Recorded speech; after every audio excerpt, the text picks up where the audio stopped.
Now, this is truly bizarre. I swear I'd lose my head if it wasn't attached.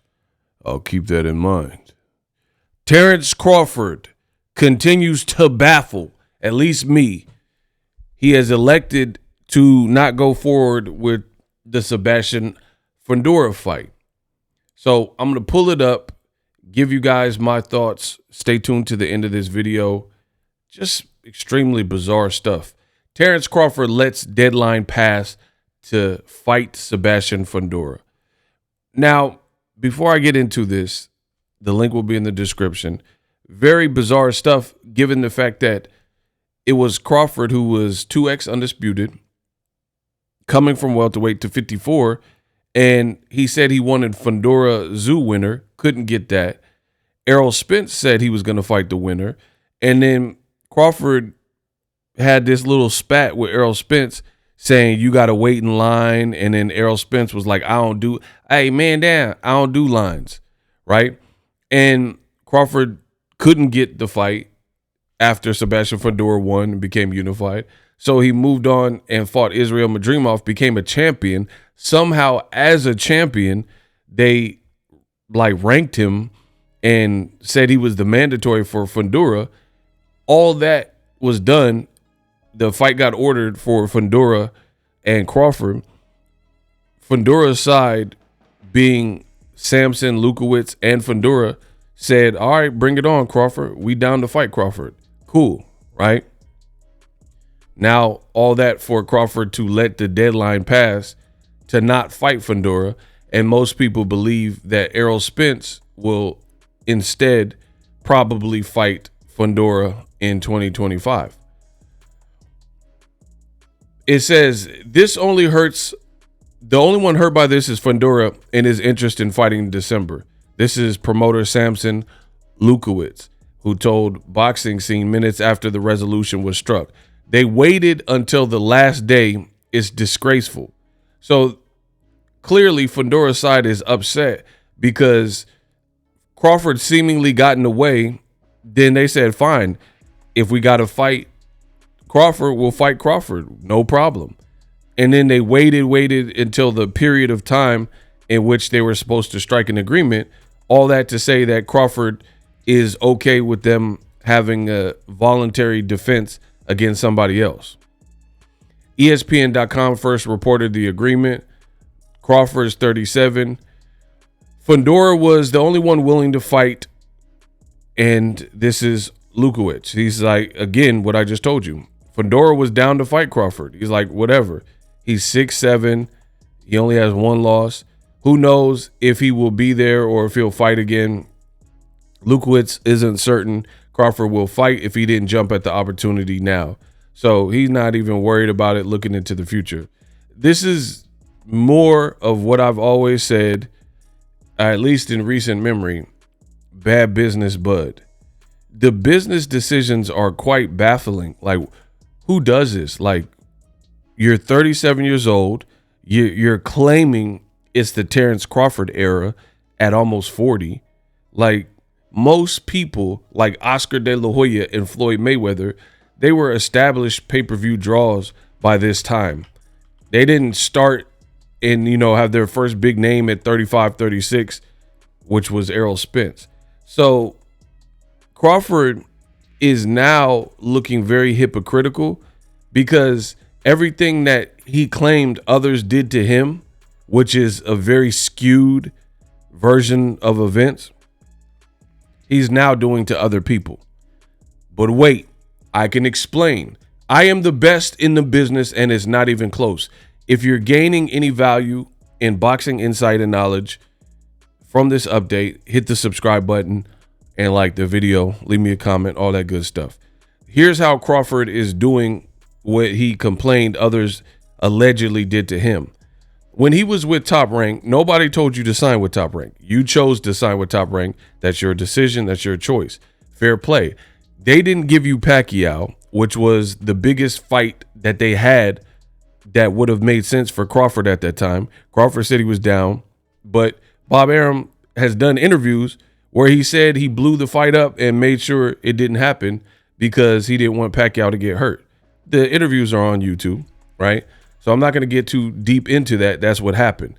So Crawford holds a grudge because he believes that Al Heyman and PBC were supposed to spoon feed their guys to Top Rank in HBO or ESPN or wherever they were at that given moment and give Crawford looks and options because he didn't have the big star-making fights over at Top Rank, which I just mentioned.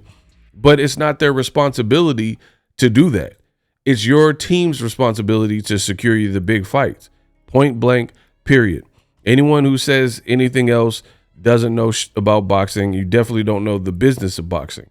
So there's no company that operates different. You think McDonald's cares about Burger King's inventory, or if they're lacking, or they can't get potatoes from the farm to make French fries? They don't care. McDonald's is McDonald's, Burger King is Burger King, and they're worried about their own. Point blank, period.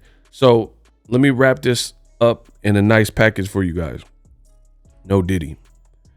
Crawford complains that whilst with Top Rank, he wasn't fed PBC fighters. And then he makes it like these guys ducked him because they weren't going over to ESPN to fight him. Meanwhile, what they were doing was fighting everybody that they could in-house, which makes more sense because it's easier to facilitate and get done on PBC. Meaning Danny Garcia, he was fighting against the Keith Thurmans, the Errol Spences, and the Sean Porters. Sean Porter fought everybody, Kell Brook to Keith Thurman to Spence to Ugas. Ugas fought Errol Spence. Ugas fought Manny Pacquiao, so on and so forth. That's literally what happened. Point blank, period. So they were staying active, making great fights for the division. Crawford was the odd man out based on his promotional situation. End of. So with that being said, now fast forward to the future, Crawford is virtually turning down lucrative fights and like holding out hope that he can get a Canelo fight, not fighting Fundora. Turkey Al-Sheikh said, I'll offer him Virgil Ortiz. I want to make that fight, but I don't think he'll take it. Right? Jaron Ennis, that's the fight that I want to see for Terence Crawford. The Bud Buddies are content saying, oh, Crawford will destroy them. Maybe so, but let us see that. When has boxing ever been about somebody telling you what the outcome would be rather than showing you what the outcome is? So for me, I feel like Crawford is turning down far too many fights for what? He is a prima donna, and this is what he said he was campaigning against.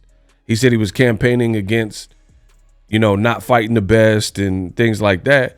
But then you're turning down Boots. You're turning down Virgil Ortiz and Fundora opportunities. And you want Errol Spence coming off a loss to you and a layoff to fight this 6'7" Fundora. And it's like, beyond that, why did you waste time getting in the way of the fight and then you don't want to fight Fundora?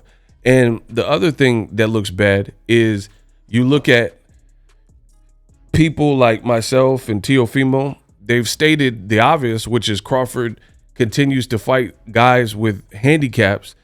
Every time it's an opponent where there's zero handicaps, like Fundora, there's no real handicap. He definitely has the height and reach advantage because he's a skyscraper. He's a good fighter. He has power. He's an inside fighter.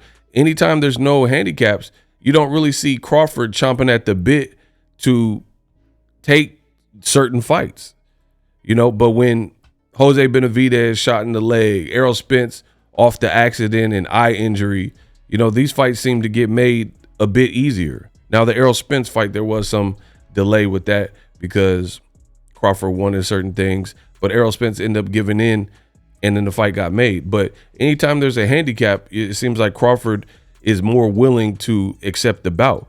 There's nothing wrong with Boots. There's nothing wrong with Virgil Ortiz. There's nothing wrong with the Madrimov rematch. There's nothing wrong with Fundora. And you're just seemingly, at least from the outside looking in, waiting, hoping to get a Canelo fight. And you feel like you've earned it. But the same could be said for these other guys. The same thing you're doing to guys like Jaron Ennis, Canelo is doing to you. He's like, what's the point of fighting them? What's the point of fighting Crawford? He's smaller. I don't really get credit. Same thing Bud is saying to Boots. Why should I fight Boots? What has he done? I don't know, man. Looks suspect. Stay tuned to this space.